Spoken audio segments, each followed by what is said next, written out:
My name is Maria Isabel by Alma Florada. Names and surnames. Good morning, whispered Maria Isabel, standing in front of her new teacher's desk. Antonio had gone with her to the principal's office and then left to go to his own school, which was a block away. The secretary had given Maria Isabel a pink slip and then asked a boy to show her where room 17 was. And now that she was there, Maria Isabel didn't know what would happen next. The other kids had already taken their seats. Some were taking out their books and binders, while others just seemed to be waiting for class to start. Many of them were smiling and talking to each other. Maria Isabel looked up at an enormous turkey made of construction paper on the wall behind the teacher's desk.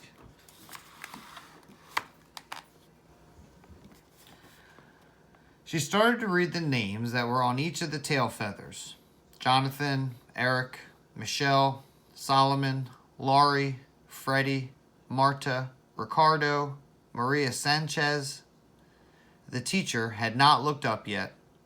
She was making notes in a large folder where Maria Isabel could see a list of names. Maria Isabel heard quiet laughter behind her. The teacher looked up only when the noise got louder. "Why, hello," she said, giving Maria Isabel a warm smile. But it didn't seem to make Maria Isabel feel more comfortable.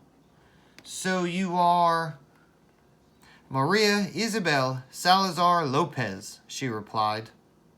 In Spanish, she would have added, "para severe," but she didn't know how to say that in English. So Maria Isabel kept quiet and handed the pink slip to her teacher. "Ah, Maria Lopez," the teacher said as she read the card.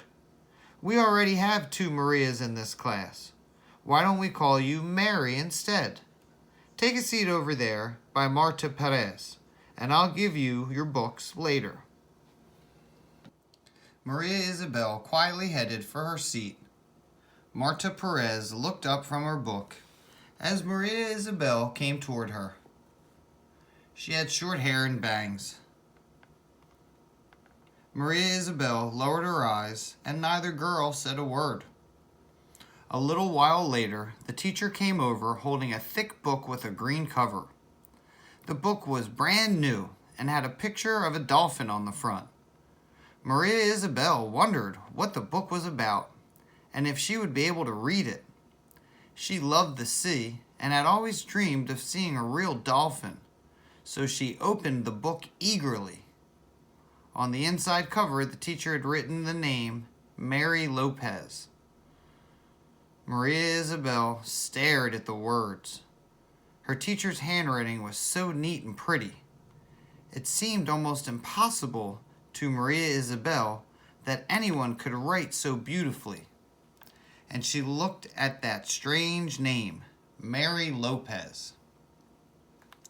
Maria Isabel thought about her old school books.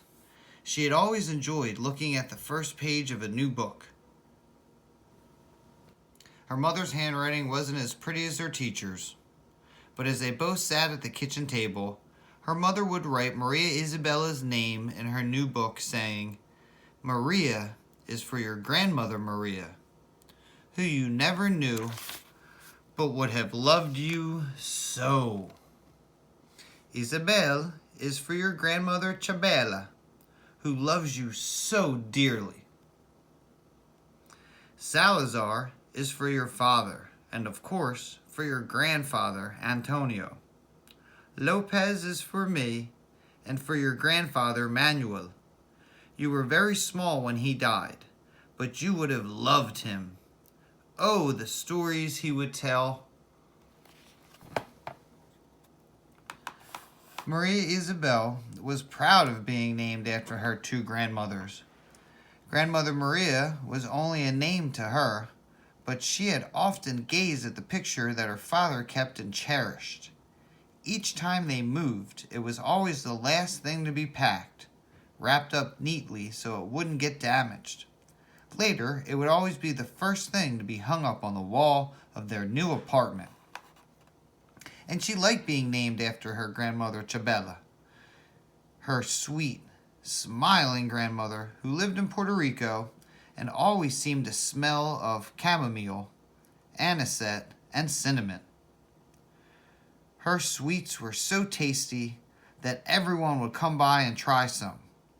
Grandmother Chabela kept the money she made selling her sweets in a tin cookie jar and would tell Maria Isabel, "This is so you can study someday, my child, and not spend